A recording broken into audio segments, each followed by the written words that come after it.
কথা শুনিবে না গো, নিবে কলিজাটা ছেড়ে কোনো কথা শুনিবে না গো।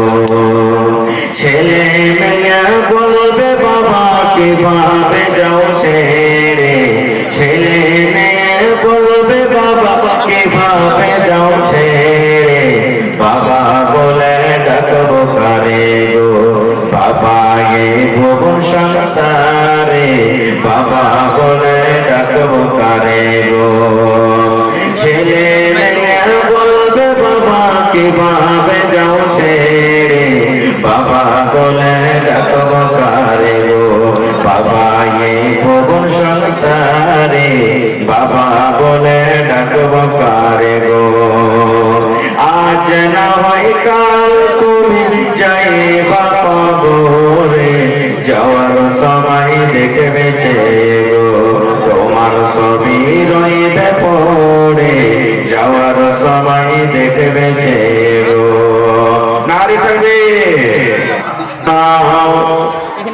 কুল্লু উম্মতি ইয়াদখুলুনাল জান্নাহ। আল্লাহর নবী সাহাবায়ে কেরামকে বললেন, ও আমার সাহাবার দলেরা তোমরা শুনে নাও, কুল্লু উম্মতি ইয়াদখুলুনাল জান্নাহ, আমার যত উম্মত রয়েছে সমস্ত উম্মত কিয়ামতের দিন জান্নাতের ভিতরে যাবে। যত উম্মত রয়েছে আমার সমস্ত উম্মত কোথায় যাবে? কোথায় যাবে ভাই? জান্নাতের ভিতরে যাবে। তাহলে হাদিসের শব্দ থেকে বোঝা গেল আল্লাহর নবী যে কথাটা বলেছেন সেই কথা থেকে আমরা বুঝতে পারলাম নবীর উম্মত হলো কারা। এই জমিনের উপরে আকাশের তলাতে কিয়ামত পর্যন্ত যত লোক আসবেন সমস্ত লোক ওই নবীর উম্মত। যারা নামাজ পড়ে ওরা নবীর উম্মত, যারা নামাজ পড়ে না ওরা নবীর উম্মত, যারা আল্লাহকে মানে ওরা নবীর উম্মত, যারা আল্লাহকে মানে না ওরা নবীর উম্মত, যারা মদপান করে ওরা নবীর উম্মত, যারা মদপান করে না ওরা নবীর উম্মত। যেই লোকেরা আল্লাহ তাআলা মেনে চলে নবীর তরিকার মতো জীবনটা কাটে ওরা হলো নবীর উম্মত, আর যারা নিজের মন মতো জীবনটা কাটে ওরা হলো নবীর উম্মত। তাহলে এখানে আপনারা প্রশ্ন করবেন, মাওলানা এত কষ্ট করে নামাজ পড়ার কি দরকার, এই যে দান করলাম দান করার কি দরকার, 5 লক্ষ টাকা খরচ করে হজ করার কি দরকার, রমজান মাসে 1 মাস ধরে রোজা রাখার কি দরকার, এই যে মাঝে মাঝে কোরআন পড়ি কোরআন তেলাওয়াত করি এই কোরআন তেলাওয়াত করার কি দরকার?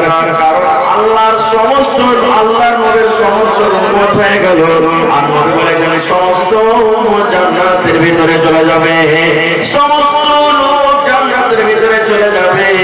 কিন্তু এটা আমার ভাইয়েরা খালারা ভাইয়েরা শোনেন, আল্লাহর নবী তারপরে বলছেন উম্মত রে ও আমার সাহাবার দলেরা তোমরা শুনে নাও, ইল্লা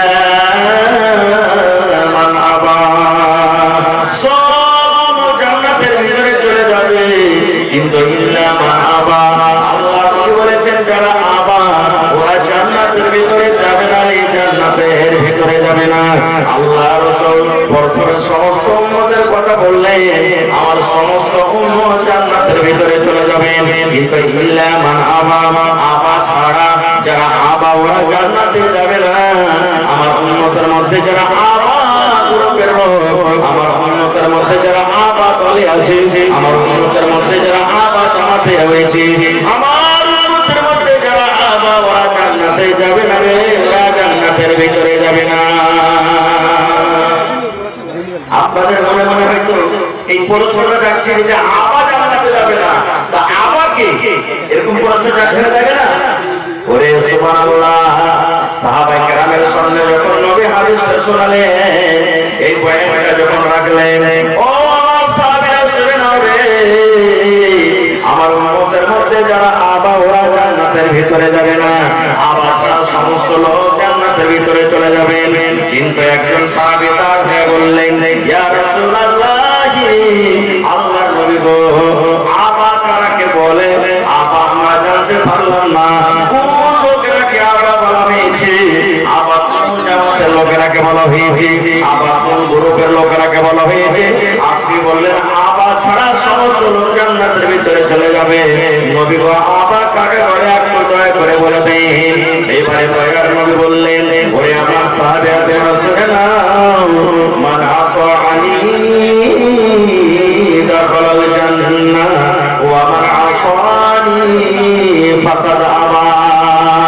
আল্লাহ নবী বললেন, ও আমার সাহাবায়ে শুনে নাও, মান আতাআনি দাখালাল জান্নাহ, যারা আমার অনুসরণ করবে, আমার কথা মতো জীবনটা কাটবে, এইভাবে আমি চলতে বলেছি সেই জীবনটা আমার ভাবে কাটবে। আল্লাহ রাসূল বলেছেন, ওরা আমার ওরা জান্নাতের ভিতরে যাবে রে, ওরা জান্নাতের ভিতরে যাবে।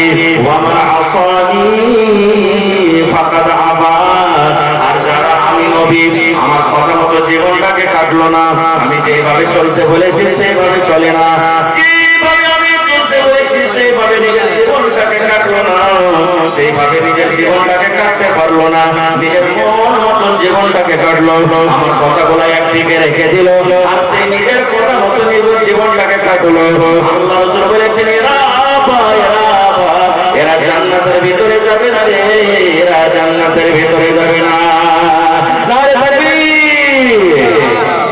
তাহলে বোঝা গেল এই হাদিস থেকে যে নবীর উম্মতের মধ্যে ওই লোকেরাই জান্নাতে যাবে যারা নবীর সাথে মহব্বত করবে, নবীর অনুসরণ করবে, ইত্তেবা করবে। আর ওই লোকেরা জাহান্নামে যাবে নবীর উম্মতের মধ্যে যারা নিজের মন মতন জীবনটা কাটবেন। তাহলে হাদিস থেকে আমরা বলতে পারলাম যে আমাদেরকে নবীর অনুসরণ করে চলতে হবে এবং নবীর সাথে মহব্বত করতে হবে। হবে না? হবে না? যারা বলেন হবে না? হবে না? হবে। এবারে বলবেন হাজী মাওলানা নবীর অনুসরণ কেমন করে করব? নবীর অনুসরণ কেমন করে করতে হয়? বাস বেশি লম্বা কথা করব না আপনাদের সাথে। এই যে দেখেন চোখে চোখে দেখতে পাচ্ছি একটা ভুলের কথা আপনাদের সামনে বলবো।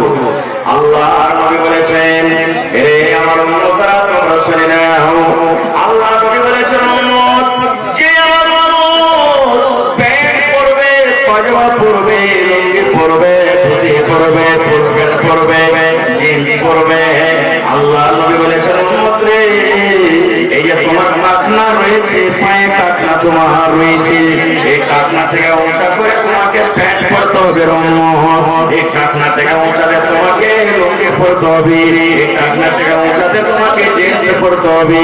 এইবার আমাকে বলবেন, ও উম্মত তোমরা শুনে নাও, সাহাবা তোমরা শুনে নাও, তোমরা যদি টাকনা থেকে নিচে লুঙ্গি পরো, তোমরা যদি টাকনা থেকে নিচে পায়জামা পরো, তোমরা যদি টাকনা থেকে নিচে তোমরা প্যান্ট পরো, তোমরা টাকনা থেকে নিচে যদি জিন্স পরো, আল্লাহ রাসূল বলেছেন, তোমার টাকনা থেকে যত দূর নিচে দিকে লুঙ্গি প্যান্ট যাবে, ওই জায়গাটা কিয়ামতের দিন আল্লাহ রাব্বুল আলামিনের জাহান্নামের আগুনে জ্বলবে।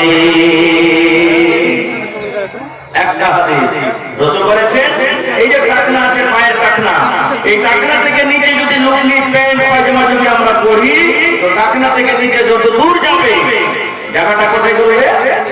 জাহান্নাম। জোরে বলেন কোথায় জ্বলবে? জাহান্নামে জ্বলবে। এইবারে আপনারা বলবেন, হাজী মাওলানা গোটা বডিটা তো জাহান্নামের ভিতরে গেল না, একটুখানি যদি জাহান্নামে চলে যেতে অসুবিধা কি আছে? একটুখানি যদি জাহান্নামের আঁচে লেগে যায় পাখানা তো কি অসুবিধা আছে? লাগলো তো লাগলো। আর একটা অন্য হাদিস শুনেন, একটুখানি যদি জাহান্নামের ভিতরে পাখা চলে যায় তাহলে অসুবিধা কত হবে কিয়ামতের দিন জাহান্নামের ভিতরে? আপনারা জানেন, শুনেছেন, আমার দয়ার নবী যখন মায়ের পেটে ছিলেন, নবীজি আব্বাকে দেখতে পাইনি জীবনে। নবী মায়ের পেটে যখন ছিলেন, দুনিয়া থেকে আব্বা বিদায় হয়েছেন, আব্বার মৃত্যু হয়েছে। এবার নবীর বয়স যেদিন 6 বছরকার, মা দুনিয়া থেকে চলে গেলেন, মায়ের আদর, মায়ের মহব্বত, মায়ের প্যার নবীজি পাননি। এইবারে যেদিন নবীর বয়স 8 বছরকার, দাদা দুনিয়া থেকে চলে গেলেন। এইবারে নবীর দেখাশোনা করলেন কে?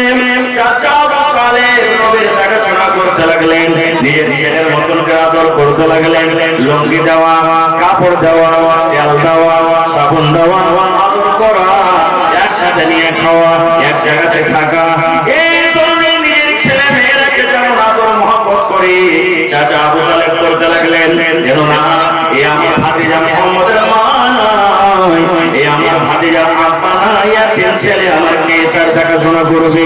চাচা আবু তালেব নিজের জিম্মেদারিতে নিয়ে নিলেন, নিজের মাথাতে নিয়ে নিলেন, নিজের দায়িত্বতে নিয়ে নিলেন। সব সমাজে চোখের সামনে রাখেন ভাতিজাকে এসে। এইবারে আস্তে আস্তে করে লম্বা ঘটনাকে মুসলমান শর্ট করে বলি, এবারে নবী নবী হলেন। আহারে নবীর জন্য চাচা কত কষ্ট করবে। আমি মক্কার বেঈমান শয়তানের জন্য নবীর সাথে সাথে চাচা 3 বছর পর্যন্ত বাইকাট হয়ে থাকলেন। খানাপিনা বন্ধ করে দেওয়া হলো, পানি বন্ধ করে দেওয়া হলো, বিয়ে শাদী বন্ধ করে দেওয়া হলো, গল্প সল্প বন্ধ করে দেওয়া হলো। 3 বছর পর্যন্ত নবীর সাথে চাচা কষ্ট পেলেন। শর্টকাট ঘটনা, কিন্তু এখনো চাচা আবু তালেব মুসলমান হয়নি। এখনো চাচা আবু তালেব মুসলমান হয়নি।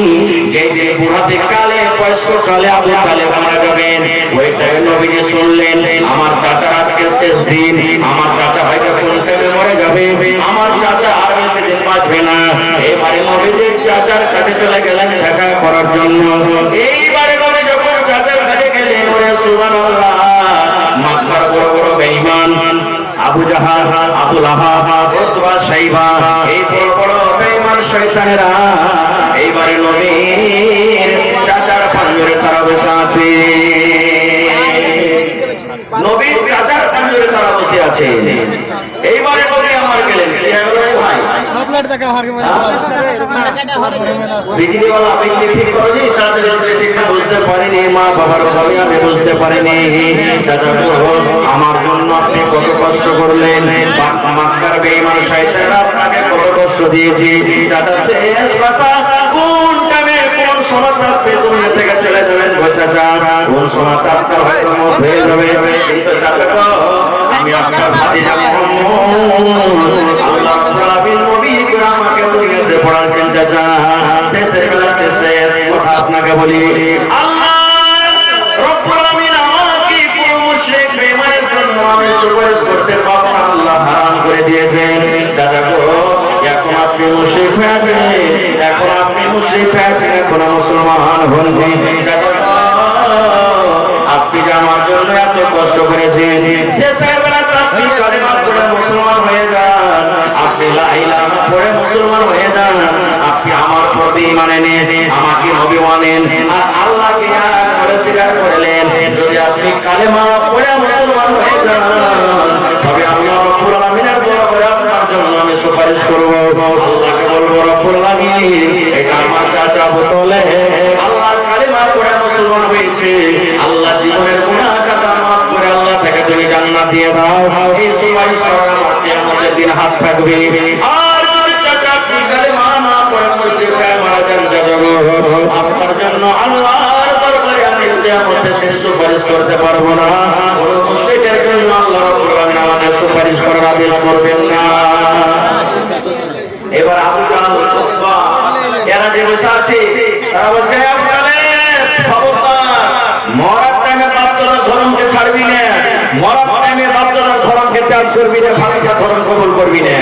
কিন্তু নবীজি বলেন, চাচা ওদের কথা শুনিয়েন না, আপনি কালিমা পড়েন, কালিমা পড়ে মুসলমান হয়ে যান, কিয়ামতের দিন আপনার জন্য আমি সুপারিশ করব।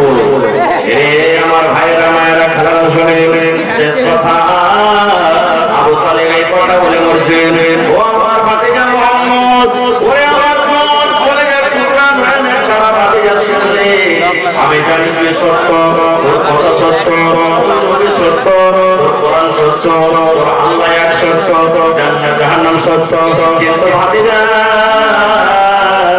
আজকে যদি আমি কালিমা পড়ে মুসলমান হয়ে যাই, আজকে যদি তোর ধর্ম আমি কবুল করে নি, আজকে যদি তোর আল্লাহর প্রতি ঈমান আনি, তাহলে মক্কার লোকেরা আমাকে নানা রকমের গালি দিবে, আমার বাপকে গালি দিবে, আমার দাদাকে গালি দিবে। মক্কার লোকেরা বলবে, দেখো দেখো আবু তালেব পেট হয়ে গেল রে, আবু তালেব নিজের বাপ দাদার ধর্মকে ত্যাগ করে দিলে। এই জন্য ভাতিজারে, আমি কালিমা পড়বো না, আমি তোর ধর্ম কবুল করবো না, ভাতিজা কবুল করবো না। আমার বাপ দাদারা যে ধর্মে মারা গেছে, আমার বাপ দাদারা যে ধর্মে দুনিয়া থেকে গেছে, আমি আবু তালেব আমার বাপ দাদার ধর্মে আমি মরলাম। শেষ কথা, আবু তালেব মারা গেলে এবারে দয়ার নবী সুবহানাল্লাহ চোখের কোনা দিয়ে এক খানিক পানি ঝরতে শুরু হয়ে গেল। সাহাবায়ে কেরাম বলছেন, ইয়া রাসূলুল্লাহ, চাচা মারা গেল বলে আপনার মনে কত কষ্ট, কত দুঃখ, এই জন্য হয়তো আপনার চোখটা সরবার করছে।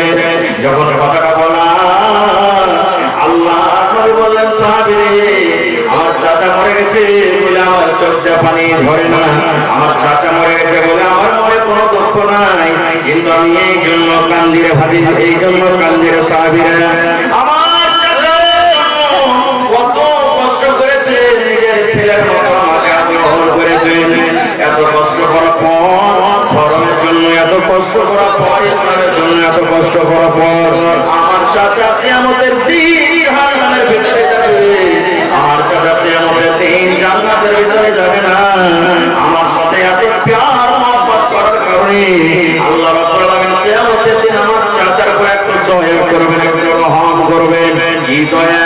আল্লাহ রাসূল বলেন, সাহাবী, জাহান্নামের ভিতরে সবথেকে ছোট আযাব, জাহান্নামের ভিতরে ওর থেকে ছোট আযাব মেরে সাহাবীরা। কিয়ামতের দিন যখন আল্লাহ তাবারক ওয়া তাআলা আমার চাচাকে জাহান্নামের আগুনে দিবেন, এবারে যখন জাহান্নামের আগুনে দিবেন, জাহান্নামের ভিতরে সবথেকে যেটা ছোট আযাব সেটা আমার চাচাকে দেওয়া হবে। সাহাবায়ে কেরাম বললেন, ইয়া রাসূলুল্লাহ, জাহান্নামের ভিতরে সবথেকে ছোট আযাব যে দেওয়া হবে, সে আযাবটা কেমন হবে একটু বলেন? আল্লাহ রাসূল বলেন, সাহাবীরে, যেমন আজকে আমরা জুতা পিন্দি, পায়ে গরম না লেগে যায় কিংবা পায়ে ঠান্ডা না লেগে যায়, জুতা আমরা পরি। আল্লাহ রাসূল বললেন, সাহাবীরে, আমার চাচাকে যখন আল্লাহ রাব্বুল আলামিন কিয়ামতের দিন জাহান্নামের আগুনে দিবি, আমার চাচার পায়ে আগুনের জুতা দেওয়া হবে, আগুনের বেড়ি দেওয়া হবে, আগুনের জুতা পরিয়ে দেওয়া হবে। এবার আমার চাচা জাহান্নামের ভিতরে যখন চলে যাবে, এবার ওই আগুনের জুতা যে পায়ে দেওয়া হলো, এবার ওই আগুনের তাপ উঠতে উঠতে উঠতে উঠতে উঠতে উঠতে উঠতে উঠতে উঠতে মাথা পর্যন্ত চলে আসবে। আল্লাহ রাসূল বললেন, সাহাবীরে, কেমন হয়ে উপরে উঠবে? আমার মায়েরা খালারা বাড়িতে ভাত রান্না করে দেখবেন, যখন ভাত ফুটে যায়, যখন তরকারি ফুটে যায়, পানিটা গড়গড় গড়গড় গড়গড় করে ফুটে, ভাত যখন রান্না করে, ভাত যখন ফুটে যায়, গড়গড় গড়গড় করে ভাত ফুটে। আল্লাহ রাসূল বললেন, সাহাবীরা, এই বন্ধু, সুবহানাল্লাহ, ওই আগুনের জুতা যে দেওয়া হবে আমার চাচার পরনে, ওই আগুনের তাপ উঠতে উঠতে মাথার মগজ, এই যে মাথার ভিতরে মগজ রয়েছে, এই মগজগুলা গরম পানির মতো গড়গড় গড়গড় করে ফুটবে। জাহান্নামের ভিতরে এটা ছোট আযাব, এর থেকে জাহান্নামের ভিতরে আর ছোট আযাব নাই। এবারে বলেন, মুসলমান, যদি আপনি টাকনা থেকে লুঙ্গি নিচে পড়েন, পায়জামা নিচে পড়েন, টাকনা থেকে নিচে যদি লুঙ্গি আপনার চলে যায়, প্যান্ট চলে যায়, জিন্সে চলে যায়, তাহলে কিয়ামতের দিন এই ধরনের আযাব আল্লাহ তাবারক ওয়া তাআলা আপনাকে দান করবে। দেখবেন এখনকার যুবক ভাইয়েরা বেশিরভাগ ফুল প্যান্ট পরছে, 4 আঙ্গুল 5 আঙ্গুল জুতার তলে, চাপলের তলে চলে যায়। যাচ্ছে কি যায় না? চলে যায়। সুবহানাল্লাহ। এই যুবক ভাই, প্যান্ট পরেন মানা নাই, ফুল প্যান্ট পিনদের মানা নাই, দর্জির কাছে গিয়ে আপনি কাটিয়ে ছোট করে দিবেন, আর না হলে তাকে উল্টে দিবেন। ভাই, আচ্ছা, আমার মা খালারকে একটা কথা বলে দিই, যে আগা থেকে প্যান্ডেলে খালি আছে জায়গা, মা খালারা যারা আগে আছে আগে এসে, পিছনে আমার মা খালারকে জায়গা হয় না, ওরা বাইরে দাঁড়িয়ে আছে, শীতের টাইম, শীতের সময়। তো মায়েরা আগে কারা মানুষ চলে যান, কিংবা মা খালা যারা পিছনে আছে আপনারা সাইড দিয়ে আপনারা আগে চলে যান, যাতে কোনো অসুবিধা না হয়। প্যান্ডেলে হ্যাঁ, দোয়া করছি আপনারা যান। তাহলে ভাই, শুনে শুনে কথা, যে নবীর সাথে মহব্বত মানা হলে নবীর কথা মেনে চলতে হবে। সাহাবায়ে কেরাম কেমন করে নবীর সাথে মহব্বত করেছেন, বাস 2-4 মিনিট একটা আপনাদের সামনে ঘটনা বলবো। আল্লাহর নবী উহুদের লড়াই করতে যাবেন, আল্লাহ রাসূল যুদ্ধ করতে যাবেন, উহুদের লড়াই, উহুদের যুদ্ধ।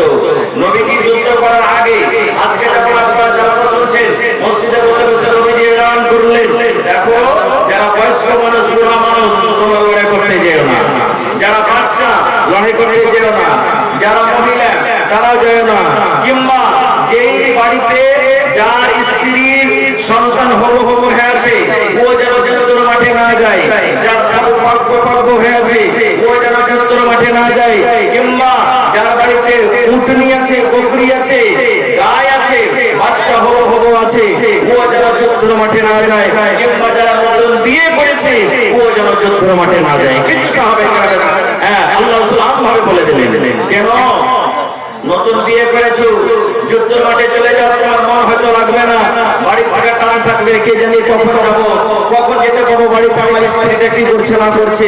তুমি যুদ্ধের মাঠে আছো, তোমার বাড়িতে হয়তো গাভীর বাচ্চা হবে, উটনির বাচ্চা হবে, তোমার মনে মনে হয়তো এই চিন্তা ভাবনা চলবে, আল্লাহ আমি বাড়ি যাব, আমার বাচ্চাটা কেমন হয়ে হবে না হবে, ফল পেকে আছে, তুমি মনে মনে চিন্তা করছো আমি হয়তো ফলটা খেতে পাবো কি পাবো না।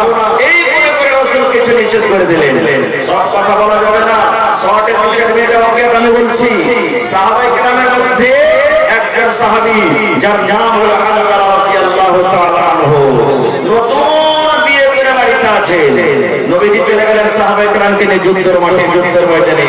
ও নতুন বিয়ে করেছেন, প্রথম দিন বিয়ে করেছেন, একবারে প্রথম বাসর ঘর। আপনারা জানছেন যে মানুষের বিয়ে করার পর প্রথম রাতটা কত দামি রাত হয়।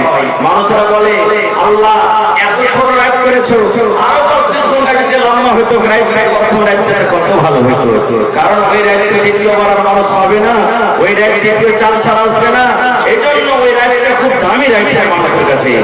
এবারে আবু হানজালা রাদিয়াল্লাহু তাআলা আনহু নিজের স্ত্রীকে নিয়ে ঘরে আনন্দিত করছেন, ঘরে আছে। হঠাৎ করে রে একজন আল্লাহর নবীর সাহাবী মদিনার গ্রামে গ্রামে এলান করছেন, ও আল্লাহর মুজাহিদকে তোমরা আছো, আল্লাহ সিপাহীকে তোমরা বাড়িতে বসে আছো, আমার নবী উহুদের ময়দানে, যুদ্ধের ময়দানে আমার নবী বিপদে আছেন, আমার নবী মুসিবতে আছেন, আমার নবী কষ্টতে আছেন। ও আল্লাহর মুজাহিদকে তোমরা বাড়িতে আছো, তাড়াতাড়ি করে তোমরা যুদ্ধের ময়দানে থেকে রওনা হয়ে যাও, বাড়ি তোমরা ছেড়ে দাও, তোমরা ঘর ছেড়ে দাও, বাড়ি ছেড়ে তোমরা যুদ্ধের মাঠে তোমরা চলে যাও। আল্লাহ নবীকে কি তোমরা ভালোবাসো, নবীর সাথে যারা মহব্বত ভালোবাসা করো, তোমরা বাড়ি ছেড়ে তাড়াতাড়ি করে যুদ্ধের ময়দানে চলো, কারণ আমার নবী যুদ্ধের ময়দানে, যুদ্ধের মাঠে আমার নবী বিপদে আছে। ওই যে সাহাবী হানজালা রাদিয়াল্লাহু তাআলা আনহু নতুন বউকে নিয়ে বাড়িতে আছে, যেমন এলানটা শুনলেন বিছানি থেকে ধসমস করে উঠে গেলেন। বিছানি থেকে ধসমস করে ওঠার পর ঘরের কোণাতে তলোয়ার রাখা আছে, তলোয়ারটা হাতে করে নিলেন। ওই ভালোবাসা বিবি নতুন স্ত্রী মনে মনে বলছেন, রব্বুল আলামিন আমার আজ রাত্রি আমার স্বামীর কাছে প্রথম বছর ঘর, প্রথম রাত কাটছি, আমি কি অপরাধ করলাম, কি ভুল করলাম আল্লাহ গো, আমার স্বামীর হাতে আমি তলোয়ার দেখতে পাচ্ছি, মনে হয় আমাকে মারবে নাকি। এই পড়ে পড়ে পড়ে সুবহানাল্লাহ, লড়াই করার জন্য, যুদ্ধ করার জন্য একটা লোহার জেনা হয়, লোহার বেরন হয়।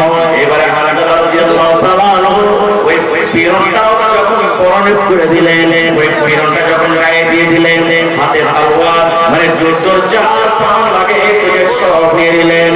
এইবারে হানজালা রাদিয়াল্লাহু তাআলা আনহু বিবিকে বলছেন, বিবি রে আমি যুদ্ধের ময়দানে চলে গেলাম রে বিবি, লড়ার ময়দানে আমি চলে গেলাম, যুদ্ধের ময়দানে আমি চলে গেলাম, তুমি বাড়িতে থাকো। এইবারে ভালোবাসা বিবি বলছেন, স্বামী গো আমি মদিনার মধ্যে একটা সুন্দরী নারী, মদিনার মধ্যে আমি একটা সুন্দরী মেয়ে ছিলি, আপনি আমাকে এনেছেন, এখন মন ভরেছি বলে আপনার কাছে থাকতে পারিনি গো স্বামী জান, এখন আপনার সাথে মন ভরে কথা বলতে পাইনি, আপনি আমাকে ছেড়ে চলে যান, একে কিন্তু আমাকে হয়তো ভালো লাগবে না, স্বামী গো একটুখানি কার দাঁড়ান, একটুখানি কার সময় দেন, একটুখানি কার আপনি আমার কাছে থাকেন, একটু আপনাকে নজর করে ভালো করে দেখে নিন, একটু মন ভরে আপনার সাথে গল্প করে নিন। এই কথাটা যখন বলা হযরত হানজালা রাদিয়াল্লাহু তাআলা আনহু বলছেন, বিবি রে তোমার কাছে আর আমি সময় দিতে পারবো না, আমার নবী এলান করলে ওলাকে এলান করতে পড়াচ্ছেন, আমার নবী জিহাদের ময়দানে, যুদ্ধের ময়দানে নবী যে বেহুঁশ হয়ে আছেন, আমার নবী কষ্টতে আছেন, বিপদে আছেন, থাকো বিবি থাকো রে, থাকো থাকো, আল্লাহ যদি আমাকে বাঁচিয়ে রাখেন, আমি লড়াই করে যুদ্ধ করে গাজী হয়ে যদি বাড়ি করতে পারি, বাড়িতে এসে তোমার সাথে মন করে আমি কথা বলবো, মন করে তোমার সাথে আমি গল্প করবো। এখন আমি চললাম যুদ্ধের ময়দানে আমি চললাম। এই মুসলমান দেখেন নবীর প্রেমিক, নবীর প্রতি কেমন ভালোবাসা মহব্বত করে সুবহানাল্লাহ। এবারে হানজালা রাদিয়াল্লাহু তাআলা আনহুর বিবি যখন হানজালা ঘর থেকে বের হচ্ছেন, এরকম টাইমের সময়তে হযরত হানজালার স্ত্রী হাত ধরে বলছেন, স্বামী গো, যুদ্ধের ময়দানে চলে যান, আপনাকে আর আমি বাধা দেব না গো স্বামী, যান যুদ্ধের ময়দানে চলে যান, আপনাকে আর কোনার বাধা দেব না। কিন্তু স্বামী গো, এই যে আপনি আমার কাছে রাত কাটালেন, এই যে আমার কাছে কিছু আপনি সময় দিলেন, আমাদের স্বামী স্ত্রী যেটা হওয়ার সেটা আমার হয়েছে। এই সবস করার পর মিলন করার পর আপনার শরীরটা নাপাক হয়েছে, আপনার করে গোসল খরচ হয়েছে। স্বামী গো, আমার একটা আবেদন, আমার একটা কথা, যুদ্ধ করতে যাওয়ার আগে দয়া করে আপনার পাক পবিত্র হয়ে যুদ্ধ ময়দানে যান। আপনি ফরজ গোসল কাঁধে ভরলেন, ফরজ গোসল করার পর আপনি যুদ্ধের মাঠে চলে যান, লড়াইয়ের ময়দানে চলে যান, আপনাকে আর বাধা দেব না। আরে আমার মুসলমানেরা শুনেন, ওরে সুবহানাল্লাহ, সেই সাহাবায়ে কেরামের মহব্বত ভালোবাসা দেখেন। বিবিকে বলছেন, বিবি রে, আমি জানি আমার করে গোসল ফরজ হয়েছে, আমার শরীরটা নাপাক হয়ে আছে, আমি গোসল করতে যাই তো হয়তো 10 মিনিট সময় লাগবে, 15 মিনিট সময় লাগবে, কিংবা 5 মিনিট সময় লাগবে। এই অল্প টাইমে যদি আমার যুদ্ধের ময়দানে নবীর কিছু হয়ে যায়, কোনো বেঈমান শয়তান যদি আমার নবীকে কোনো ক্ষতি করে দেয়, এই ক্ষতি হওয়ার পর যেদিন কিয়ামত কায়েম হবে, হাসরের ময়দান হবে, ওই কিয়ামতের দিন যদি আল্লাহ আমাকে প্রশ্ন করে দেয়, হানজালা, নতুন কোন তুমি বাড়িতে আনন্দ করছিলেন, মজা করছিলেন, আর এইদিকে আমার নবী যুদ্ধ ময়দানে কত কষ্ট ছিল, দুঃখ ছিল, বিবিরে আমি আল্লাহর সামনে হিসাবটা দিতে পারবো না। আল্লাহ যদি আমাকে বাঁচিয়ে রাখে, আমি যদি গাড়ি হয়ে ঘুরতে পারি, বাড়িতে যুদ্ধ করে যদি বাড়িতে আসতে পারে, বিবিরে বাড়িতে আসার পর আমি ফরজ গোসল করবো। আমি চললাম যুদ্ধের ময়দানে চললাম, তুমি আমাকে মাফ করে দাও। এই যে তোমার কাছে আমি অল্প সময় দিলাম, অল্প তোমার কাছে আমি টাইম দিলাম, বিবিরে এই স্বামী হিসাবে যদি আমার হক আদায় না হয়ে থাকে, স্বামী হিসাবে যদি তোমার হক আমি আদায় করতে না পারি, আল্লাহর রাস্তে দয়া করে তুমি আমাকে মাফ করে দাও, মাফ করে দাও। শেষ কথা, সেই হানজালা রাদিয়াল্লাহু তাআলা আনহু যুদ্ধের ময়দানে চলে গেলেন, লড়াই করতে লাগলেন, বেঈমান মুশরিকের সাথে যুদ্ধ করতে লাগলেন। যুদ্ধ করতে সুবহানাল্লাহ, শেষ কথা, যুদ্ধ শেষ হয়ে গেল, লড়াই শেষ হয়ে গেল। এবার অমুক সাহাবী মারা গেলেন, অমুক সাহাবী মারা গেলেন, অমুক সাহাবী মারা গেলেন। এই করতে যত সাহাবায়ে কেরাম আল্লাহর রাহে শহীদ হয়ে গেলেন, গলা কাটিয়ে দিলেন নবীর জন্য, দিনের জন্য। ওই সাহাবীদের মধ্যে সেই সাহাবী হযরত হানজালা রাদিয়াল্লাহু তাআলা আনহু, তিনিও দুনিয়া থেকে চলে গেলেন, শহীদ হয়ে গেলেন। হানজালা শহীদ হয়ে গেলেন। এবার আপনারা বলেন তো, হযরত হানজালা রাদিয়াল্লাহু তাআলা আনহু যে শহীদ হলেন, পাকি হালাতে না নাপাকি হালাতে?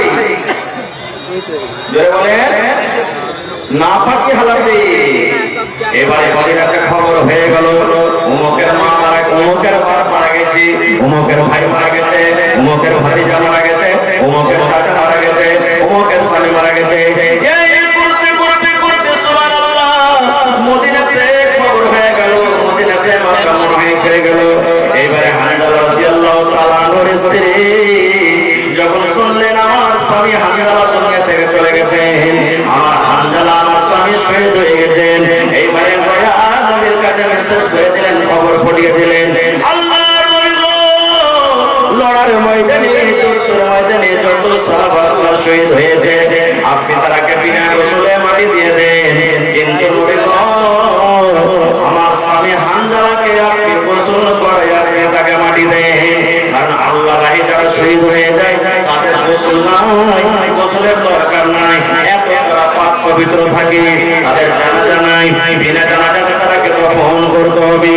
আল্লাহ নবীর ওই সাহাবী হানজালার স্ত্রী নবীর কাছে খবর দিয়ে দিলেন, মেসেজ দিয়ে দিলেন, ইয়া রাসূলুল্লাহ, সাহাবায়ে কেরাম যত আপনার শহীদ হয়েছে, আপনার বন্ধুরা যত শহীদ হয়েছে, ওই সাহাবীদের মধ্যে আমার স্বামী হানজালাও শহীদ হয়েছে। নবীজি, আমার হানজালা যদি শহীদ হয়ে থাকে, নবী গো, দয়া করে তাকে আপনি গোসল দিয়ে হচ্ছিল, গোসল না করে যুদ্ধের ময়দানে তাড়াহুড়া করে চলে এসেছে। দয়া করে তাকে আপনি ফরজ গোসল করিয়ে আপনি তাকে মাটি দেন।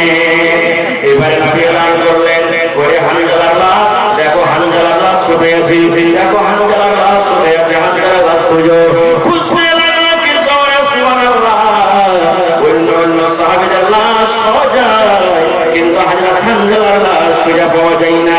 হযরত হানজালার লাশ পাওয়া যায় না। কোথায় আছে হানজালার লাশ, কোথায় আছে হানজালার লাশ? সাহাবে কেরাম খুঁজতে খুঁজতে এদিক থেকে এলেন, সামনে থেকে এলেন, পিছন থেকে এলেন, ডান দিক থেকে বাম দিক থেকে এলেন। সব সাহাবী খুঁজতে খুঁজতে বলছেন, ইয়া রাসূলুল্লাহ, হানজালার লাশ আমরা পেলাম না। কত ছিন্ন ভিন্ন করে খুঁজলাম গো দয়ার নবী, কিন্তু হানজালার লাশ আমরা পেলাম না। এই করতে করতে দয়ার নবী দেখছেন পাহাড়ের উপরে, পাথরের উপরে, পাহাড়ের উপরে, পাথরের উপরে হযরত হানজালাকে শুইয়ে দেওয়া হয়েছে। আর যেমন দেখবেন যখন মানুষ গোসল করে, মানুষরা যখন গোসল করে কাঁধ হয়, এই মতো তার শরীর দিয়ে top top top top top top করে পানি ঝরছে। মনে হয় এক্ষুনি হানজালাকে গোসল দেওয়া হলো, এই ধরনের তার শরীর দিয়ে পানি ঝরছে। আল্লাহ রাসূল বললেন, সাহাবীরে এই দেখো আমার হানজালা, ওই পাহাড়ের উপরে, পাথরের উপরে হানজালার লাশ দেখা নাও। এবার সাহাবীরা যখন লাশটা দেখলেন, আল্লাহর নবীকে প্রশ্ন করে দিলেন, ইয়া রাসূলুল্লাহ, আমরা কিছু বুঝতে পারলাম না গো দয়ার নবী, ওই জায়গাতে কোনো লোক নাই, কোনো মানুষ নাই, কোনো পানি নাই, কাউকে আমরা দেখতে পাই না। আমাদের মধ্যে কোনো লোক তাকে গোসল দেয়নি। বাবা হানজালার শরীর দিয়ে টপ টপ টপ টপ করে পানি ঝরে। কে হানজালাকে গোসল দেওয়ালো, কে হানজালাকে গোসল দেওয়ালো, কে হানজালাকে গোসল দেওয়ালো? নবী গো আমরা বুঝতে পারলাম না। এবারে দয়ার রাসূল বললেন, ওরে আমার সাহাবীর দল, তোমরা শুনে নাও, শুনে নাও। হানজালা আল্লাহ রাব্বুল আলামিন তার আমল দেখে এত ভালোবেসেছেন, ইয়া আল্লাহর কাছে কেয়ার বান্দা হয়েছে। ওরে সুবহানাল্লাহ, আমাকে হানজালা এত ভালোবেসেছেন, নতুন নতুন স্ত্রীকে বাড়িতে রেখে যুদ্ধের মাঠে এসে হাজির হয়ে গেছেন। আর যুদ্ধ করতে করতে নিজের জীবন খানাকে হারিয়ে দিয়েছেন, নিজের নতুন বর পরোয়া করেনি। এত আমার সাথে মহব্বত, এত আমার সাথে ভালোবাসা। আল্লাহ রাব্বুল আলামিন এই ভালোবাসা দেখার কারণে, এই ভালোবাসাটা করার কারণে আল্লাহ রাব্বুল আলামিন ফেরেশতাকে আদেশ করলেন, ফেরেশতা রে যাও যাও আমার বান্দা হানজালাকে তোমরা গোসল দিয়ে দাও। সে গোসল করার সুযোগ পাইনি, ফুরসত পাইনি, তার শরীরটা নাপাক হয়েছে। যাও ফেরেশতা যাও আমার হানজালাকে গোসল দিয়ে দাও। নবী বললেন, সাহাবীরে এই আমার হানজালাকে আল্লাহর পক্ষ থেকে আল্লাহ রাব্বুল আলামিন ফেরেশতারা তাকে গোসল দিয়ে দিয়েছে। নারে তাকবীর, সুবহানাল্লাহ। হয়নি, হবে না, হতে পারে না, আমার নবীর সাথে কারো তুলনা। হায়রে তুলনা তো দূরের কথা, ছায়াও মিলে না। হয়নি, হবে না, হতে পারে না, আমার নবীর সাথে কারো তুলনা। সকল নবী রাসূল ছিলেন খোদার দিওয়ানা, দু নয়নে দেখবো খোদা ছিল তামান্না। আরে মোর নবীকে ডেকে নিলেন, আরে মোর নবীকে ডেকে নিলেন, দেখবে রব্বানা। হয়নি, হবে না, হতে পারে না, আমার নবীর সাথে কারো তুলনা। ইউসুফকে দেখে যারা আঙুল কেটেছে, তারা কে আমার নবীর রূপ দেখেছে। ইউসুফকে দেখে যারা আঙুল কেটেছে, তারা কি আমার নবীর রূপ দেখেছে? আরে দেখতে যদি কেটে দিত, আরে দেখতে যদি কেটে দিত কলিজাখানা। হয়নি, হবে না, হতে পারে না, আমার নবীর সাথে কারো তুলনা। যার শানে আল্লাহ তাআলা করলেন ঘোষণা, খলকে আযীম আমার শাহে মদিনা। যার শানে আল্লাহ তাআলা করলেন ঘোষণা, খলকে আযীম আমার শাহে মদিনা। মুসলমানের নবী ছাড়া কিছুই মানে না, মুমিনি নবী ছাড়া কিছুই বুঝে না। হয়নি, হবে না, হতে পারে না, আমার নবীর সাথে কারো তুলনা। নারে তাকবীর। তাহলে ভাই নবীকে আমরা ভালোবাসি তো? জি।